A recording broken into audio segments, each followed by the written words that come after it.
겨우 자리를 잡았다고 생각했을 때입니다. 모든 것이 제자리를 찾은 것 같았을 바로 그때 무언가가 다시 무너졌습니다. 나만 이런 것이 아니라는 걸 압니다. 열심히 살았는데 왜 삶은 이렇게 자꾸 우리를 쓰러뜨리는 걸까요? 우리는 늘 이상적인 삶의 그림을 가슴에 품고 걷습니다. 그런데 그 그림에 닿을 것 같으면 어김없이 어딘가 빈자리가 생깁니다. 잘 살려고 애를 쓰는데도 삶은 좀처럼 뜻대로 되질 않습니다. 오랜 시련은 사람을 서서히 갉아먹습니다. 거듭된 실망은 결국 체념을 낳고 스스로를 불운에 타고난 사람처럼 느끼게 만듭니다. 왜 하필 나인가? 우리는 그런 말을 입 밖으로 내뱉은 날이 많았습니다. 지금도 가끔은 그럴 것입니다.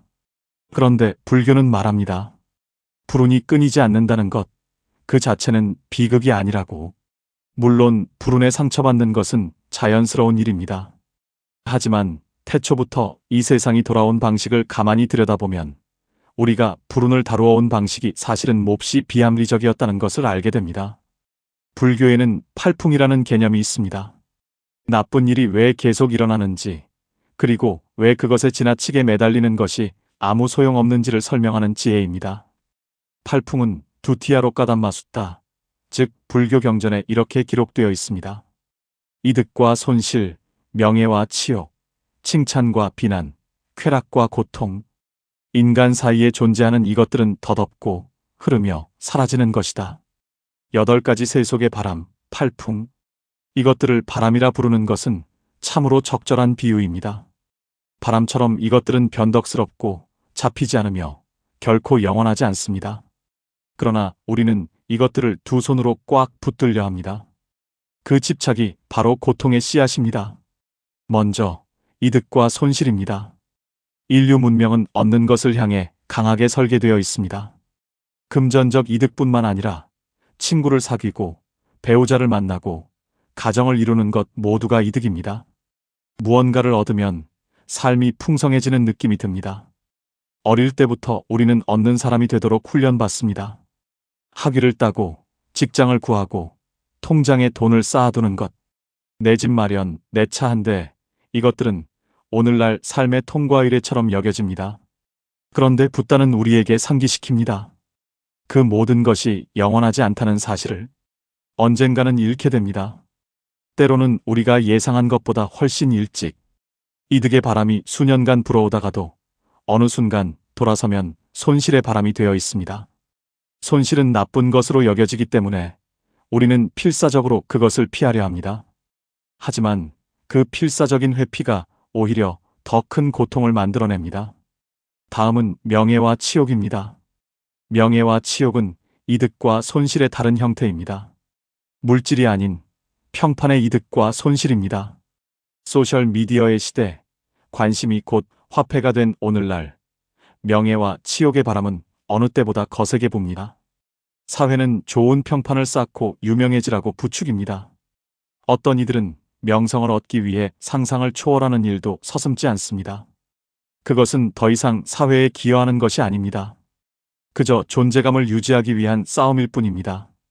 불행히도 명성에 집착하는 사람에게 치욕과 무관심의 바람은 언제든 찾아올 수 있습니다. 그 흐름을 막으려 발버둥 쳐볼 수도 있습니다. 하지만 사람들이 더 이상 나를 바라봐주지 않을 때, 혹은 나를 진흙탕에 끌어들일 때 우리가 할 수 있는 것은 없습니다. 누군가가 누구를 사랑하고 증오하고 무시할지, 그것은 우리가 통제할 수 있는 영역 밖의 일입니다. 세 번째는 칭찬과 비난입니다.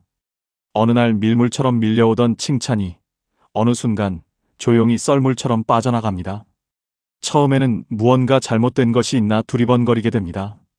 더 많이 노력하고 새로운 것을 시도하고 변화를 줘봐도 딱히 달라지지 않습니다.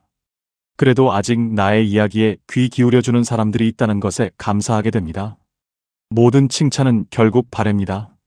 수십 년간 이어지기도 하지만 대부분은 너무나 짧습니다.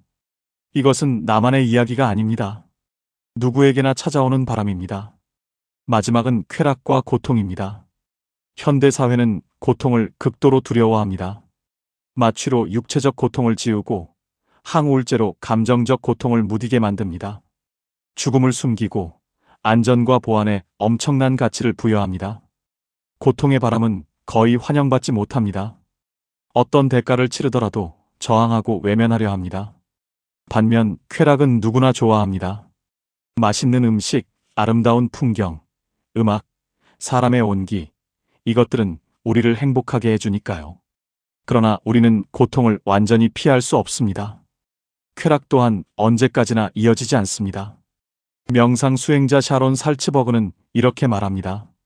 삶은 우리의 항의와 상관없이 그냥 삶입니다. 우리 모두에게는 즐거운 경험과 고통스러운 경험이 끊임없이 이어집니다. 게다가 쾌락과 고통은 나머지 6가지 바람과도 연결되어 있습니다. 손실, 치욕, 비난이 찾아올 때 우리는 고통을 느끼고 이득, 명예, 칭찬이 따를 때 쾌락을 느낍니다. 그만큼 이 바람들은 우리의 삶 깊숙이 스며들어 있습니다. 불교적 시각에서 팔풍 그 자체는 문제가 아닙니다. 문제는 그것을 대하는 우리의 태도입니다. 대부분의 사람들은 팔풍에 얽매여 삽니다. 행운을 부르는 바람은 붙잡으려 하고 불운을 부르는 바람은 밀쳐내려 합니다. 삶 전체를 전자를 쫓고 후자를 피하는 데 바칩니다. 샤론 살츠버그는 이것을 이렇게 표현합니다. 삶의 변화는 피할 수 없는데도 우리는 쾌락을 붙잡으려 안간힘을 쓰고 고통을 피하려 똑같이 안간힘을 씁니다. 사회의 수많은 메시지는 고통받는 것이 잘못된 일이라고 말합니다.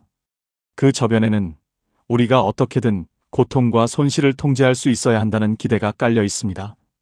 기대와 현실 사이의 간극. 바람은 멈추지 않는데 우리는 멈추기를 바랍니다. 원하는 바람이 불면 기쁘고 원치 않는 바람이 불면 괴롭습니다. 이렇게 우리의 내면은 외부 상황에 묶여 살아갑니다. 스토아 철학자 에픽테토스도 같은 이야기를 했습니다. 그는 우리가 통제할 수 있는 것과 통제할 수 없는 것을 엄격히 구분했습니다.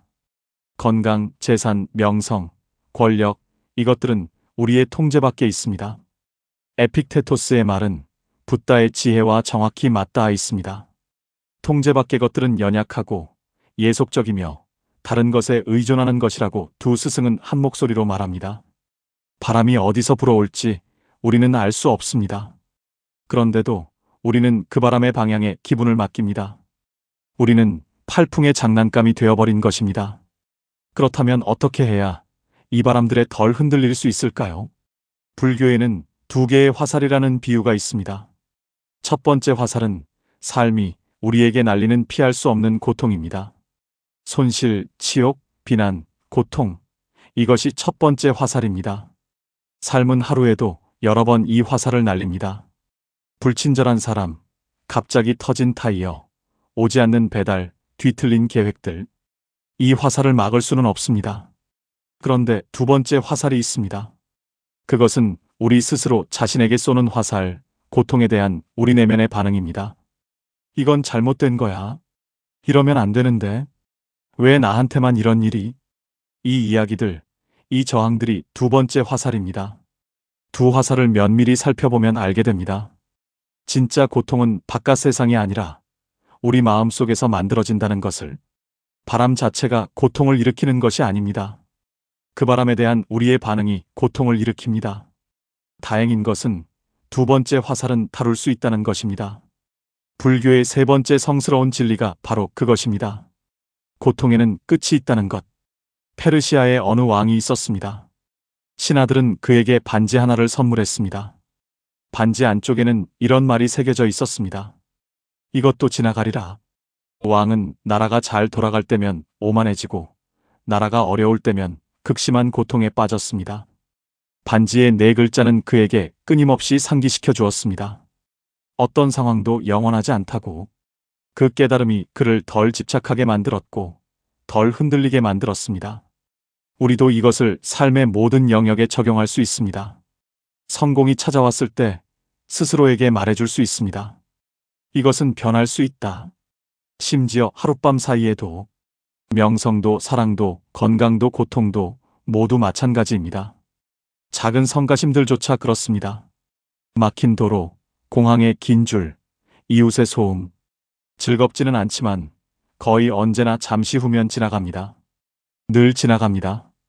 바람은 예측할 수 없습니다. 우리가 통제할 수 없는 일들이 그냥 찾아옵니다. 때로는 아프고, 때로는 기쁩니다. 멈출 수 없다면 저항은 무슨 의미가 있을까요? 차라리 받아들이고 찾아왔을 때 최선을 다해 대응하는 것이 낫지 않을까요? 진정한 강함은 세속의 바람을 통제하는 능력이 아닙니다. 그것은 불가능하니까요. 진정한 강함은 그 바람에 휩쓸리지 않는 것입니다. 이것이 2500년 전 붓다가 우리에게 남긴 지혜입니다. 그리고 오늘 이 바람 앞에 서 있는 당신에게 전하는 말이기도 합니다. 늦게 피는 꽃이 가장 아름답습니다. 당신의 위대한 인생 이막을 응원합니다.